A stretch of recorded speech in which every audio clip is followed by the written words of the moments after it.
दक्षिण कोरिया में पूरे शरीर पर टैटू वाले आदमी को कभी न छेड़े, क्योंकि टैटू का क्षेत्रफल जितना बड़ा होता है उतनी ही उच्च स्थिति मानी जाती है। जापान में भी यही बात लागू होती है। ये पूरे शरीर पर टैटू वाला आदमी जापान का सबसे युवा माफिया सरगना है। वह अभी 19 वर्ष का है और जापान में एक क्षेत्र पर शासन करता है। स्थानीय पुलिस भी उस पर आसानी से कार्रवाई करने की हिम्मत नहीं करती। उसका नाम चिंगलांग है। 1 साल पहले चिंगलांग अभी भी एक सफेद बालों वाला जाओ ऐसी था। उसके पिता भी एक गैंगस्टर थे। कहानी की शुरुआत में उसके पिता की तस्वीर दीवार पर टंगी थी। उस दिन चिंगलांग अपने कुछ दोस्तों के साथ सड़क पर घूम रहा था, तभी उसने अचानक देखा कि कोई आटा बेच रहा है। चिंगलांग आटा खरीदने का नाटक करके गया और दूसरे के ध्यान देने से पहले ही उस पर हमला कर दिया। वास्तव में चिंगलांग दूसरे व्यक्ति का पैसा लूटना चाहता था। पैसा मिलने के बाद उन्होंने सोचा कि आज रात बड़ी दावत कर सकते हैं। अचानक एक दोस्त ने आटे की एक थैली उठा ली। चिंगलांग ने झट से उसे छीन लिया और समुद्र में फेंक दिया। पैसा लिया जा सकता है लेकिन आटे को नहीं छूना है। इसके बाद वे एक परिचित रेस्तरां में गए। कुछ देर बाद एक और गिरोह का नेता आया। उसका नाम समूरा है। दोनों तरफ बैठे कुछ देर के लिए एक दूसरे को देखा। अचानक बाहर से लोगों का एक समूह मारने के लिए आ गया। ये लोग सामने वाले गिरोह के नेता को मारने आए थे। चिंगलांग जरा भी नहीं घबराया। देखते ही देखते जब वह आदमी सामने वाले बड़े भाई को मारने वाला था तो चिंगलांग ने एक कढ़ाई उठाई और उसे मार डाला। गैंग के बड़े भाई यह सब देखकर अचंभित रह गए और फिर चिंगलांग ने कढ़ाई नीचे फेंक दी। उन्होंने तुम्हें कैसे ढूंढा?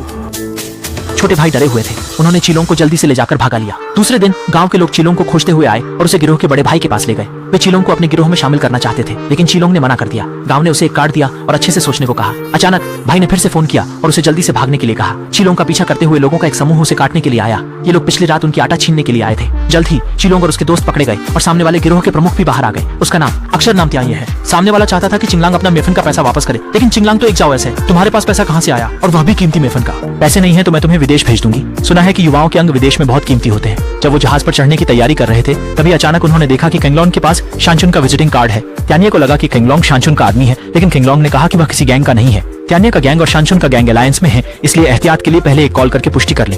तो थोड़ी ही देर में किंगलोंग को गांव के लोगों द्वारा घर लाया गया। किंगलोंग ने गांव के मुखिया को देखा, कुछ नहीं कहा। उसने बस एक सवाल किया, तुम्हारे पास जाने के लिए कोई जगह है क्या? 就是因为这句话，青龙瞬间感动的哭了，因为他从小就缺少父爱，父亲不久前还挂了。此时，青龙身份正式崛起，他加入了山村的帮会，换成了山村的一族。1年后，青龙换了发型，他又来到之前熟悉的餐厅，并给了老板娘儿子一。उस छोटे बच्चे की बात भी कमाल की है, आगे जाकर वह प्रकट होगा। अचानक चिंगलोंग को फोन आया। कोई उसके क्षेत्र में गड़बड़ी कर रहा था। फिर वह अपने होटल पहुंचा। सामने वाला व्यक्ति त्यानिये के गिरोह का था। विपक्षी कुछ क्षेत्र छोड़ने की मांग कर रहे थे। वे बात खत्म करके जाने की तैयारी करने लगे। एक समय के लिए सब कुछ शांत था, लेकिन जैसे ही वक्त बीत रहा था गुस्सा बढ़ता जा रहा था। चिंगलोंग ने एक शराब की बोतल उठाई और उसके सिर पर दे मारी। फिर उसके छोटे भाइयों को भी सबक सिखाया। काम खत्म होने के बाद अपने सेवक ने उसकी पट्टी की। ऐसा लगता है कि चिंगलोंग को यह लड़की पसंद आ गई है। उसका नाम श्याओ मेई है। चिंगलोंग ने उसे बाहर मिलने के लिए बुलाया। चिंगलोंग को श्याओ मेई के मुंह से पता चला कि श्याओ मेई अभी भी एक छात्रा है, सिर्फ कला बेचती है, शरीर नहीं, और उनके होटल में काम करना सिर्फ ट्यूशन फीस के लिए है। इससे चिंगलोंग को वह और भी पसंद आ गई। वहीं दूसरी ओर पिछली बार जिसे चिंगलोंग ने मारा था, त्यानिया मांग करता है कि शानचुन कुछ इलाका उसे दे दे, वरना मामला हल करना मुश्किल होगा। शानचुन ने चिंगलोंग के लिए सीधे उनके साथ दुश्मनी मोल ले ली। लड़ाई करनी है तो आ जाओ। त्यानिया का चेहरा गुस्से से हरा हो गया। कभी भी माफिया के लोगों को बिना वजह परेशान मत करो, क्योंकि वे बदला जरूर लेते हैं, भले ही भगवान भी